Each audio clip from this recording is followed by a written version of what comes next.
आप देख रहे हैं Indian horror TV Ashok Kumar के साथ। तो आइए दोस्तों, शुरू करते हैं आज की कहानी। नमस्कार दोस्तों, मेरा नाम हिमांशु है।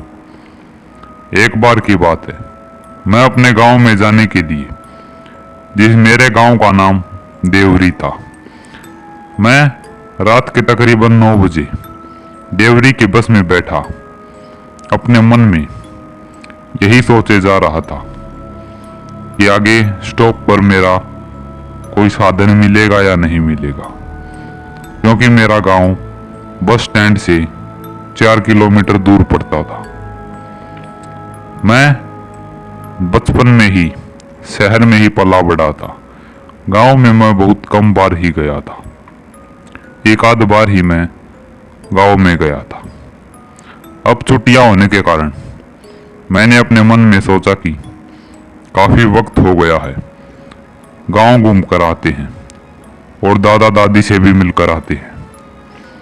ऐसा सोचकर मैं अपने ख्यालों की दुनिया से बाहर आ गया। बस तकरीबन आधे घंटे से चले जा रही थी। मेरा गांव अभी भी 1 घंटे दूर था। मैंने अपने कानों में ईयरफोन लगाए और अपनी आंखें बंद करके सोने लगा। तकरीबन 1 घंटे में ही बस वाले ने देवरी देवरी चिल्लाते हुए आवाज दी। मेरी आंखें खुली और मैं अपना बैग लेकर बस से नीचे उतर गया। बस से नीचे उतरकर मैंने अपना सामान साइड में रखा और चारों तरफ अपनी नजर दौड़ाने लगा। वहां पर मुझे कोई भी इंसान दिखाई नहीं दिया। काफी समय हो गया है, परंतु गांव में अभी भी कुछ नहीं बदला। पहले की तरह ही लोग बहुत जल्दी सो जाते हैं। देखो बस स्टॉप कितना खाली पड़ा है। अपने मन में यह सब सोचते हुए मैं बस स्टैंड से बाहर जाने लगा और रिक्शा की तलाश के लिए चारों तरफ अपनी नजर दौड़ाने लगा। तभी मुझे एक कोने में एक रिक्शा दिखाई दी। मैंने अपने घड़ी में टाइम देखा तो रात के 10:30 हो गए थे। मैं धीरे धीरे अपना सामान लेकर उस रिक्शा वाले के पास गया। मैंने जाकर देखा कि उस रिक्शा की हालत बहुत ही खराब है और वह सारी जल गई थी और उसके ऊपर एक तकरीबन 50 से 55 साल का बूढ़ा आदमी अपने आंखों के ऊपर कपड़ा रखे लेटा हुआ था। उसकी तरफ देखकर मैंने उससे आवाज दी, अरे बाबा। मेरी आवाज सुनकर वह उठकर बैठ गया और मैंने उससे पूछा, बाबा आप देवरी चलेंगे? उसने एक रहस्यमय मुस्कान दी और बोला, क्यों नहीं बेटा, मैं जरूर चलूंगा, पर मैं देवरी जाने के 100 रुपए लूंगा। 100 रुपए? पर बाकी तो 50 लेते हैं काका। देखो, मेरे पास बहस करने का समय नहीं है। रास्ता सुनसान है और अकेले जाने के कारण इस रास्ते पर बहुत खतरा है। देखो भाई, मैं तो 100 से 1 रुपए भी कम नहीं करूंगा। मैंने उन काका से ज्यादा बहस नहीं की और 100 रुपए देने के लिए मान गया। मैं रिक्शा में बैठा और वे काका रिक्शा चलाने लगे। चलती हुई रिक्शा में से खटखट और चरचर की आवाजें आ रही थी। मैंने उनसे कहा, अरे बाबा, यह हमें देवरी तो पहुंचा देगी ना? मुझे तो इसकी हालत बहुत खराब लग रही है। ऐसा लग रहा है कि यह काफी समय से नहीं चली है। वह बाबा मुस्कुराते हुए बोले, बेटा यह तुम्हें अपनी मंजिल तक जरूर पहुंचा देगी। उसका जवाब सुनकर मैं चुपचाप बैठ गया और चारों तरफ अपनी नजरें दौड़ाने लगा। वह सड़क बिल्कुल सुनसान थी। वहां पर मुझे अपने उन बूढ़े बाबा के सिवा और कोई भी नहीं दिखाई दे रहा था, क्योंकि गांव में 9-10 के तकरीबन लोग लगभग सो ही जाते हैं। मैंने उन बाबा से बात की, क्या नाम है बाबा आपका?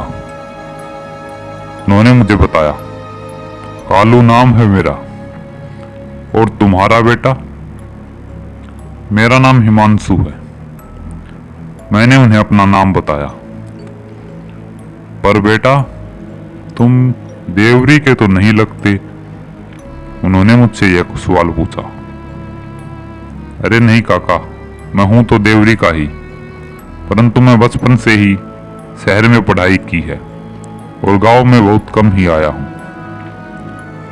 अच्छा बेटा, और तुम किसके बेटे हो?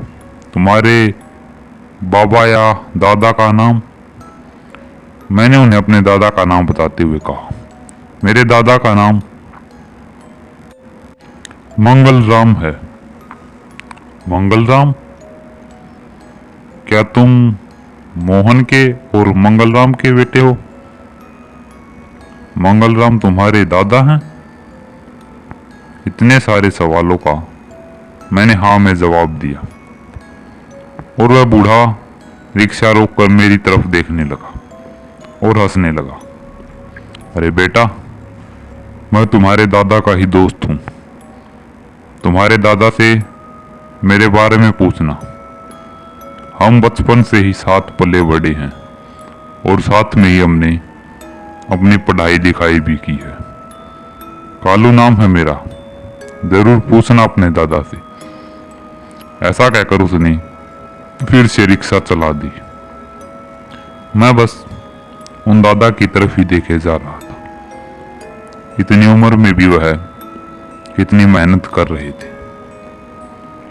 ऐसे बातें करते हुए ही हमारा सफर कट गया और अब तकरीबन 500 मीटर ही हमारे गांव से रह गई थी। उन दादा ने फिर से अपनी रिक्शा को रोका और हड़बड़ाते हुए मुझसे कहा, बेटा इससे आगे तुम चले जाओ, वो मुझे कुछ जरूरी काम याद आ गया। अरे पर काका, आपने तो पैसे पूरे लिए हैं, अब मैं कैसे जाऊंगा अकेले? मुझे गांव तक तो छोड़ दो। अरे नहीं बेटा, मुझे कुछ जरूरी काम आ गया, तुम कृपया करके उतर जाओ। मैंने उनसे ज्यादा कुछ न कहते हुए उन्हें 100 रुपए निकाल कर दिए और पैदल ही आगे बढ़ने लगा। जब मैंने पलट कर देखा तो मेरी आंखें ही फटी रह गई, क्योंकि अब वह काका और रिक्शा वहां पर नहीं थी।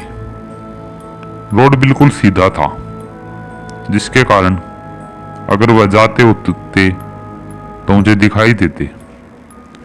कोई भी मोड़ नहीं था वहां पर। मैंने उस बात को इग्नोर किया और अपने घर की तरफ पैदल ही बढ़ने लगा। मुझे 10 मिनट लग गए अपने घर तक पहुंचते पहुंचते और मैं दरवाजा खटखटाते हुए बोला, दादाजी दरवाजा खोलिए। मेरे दादा ने दरवाजा खोला और मेरी तरफ देखकर मुस्कुराने लगे और मुझे अपने सीने से लगा लिया। हम दोनों अंदर घर में गए और वहीं पर रखी कुर्सियों पर बैठे।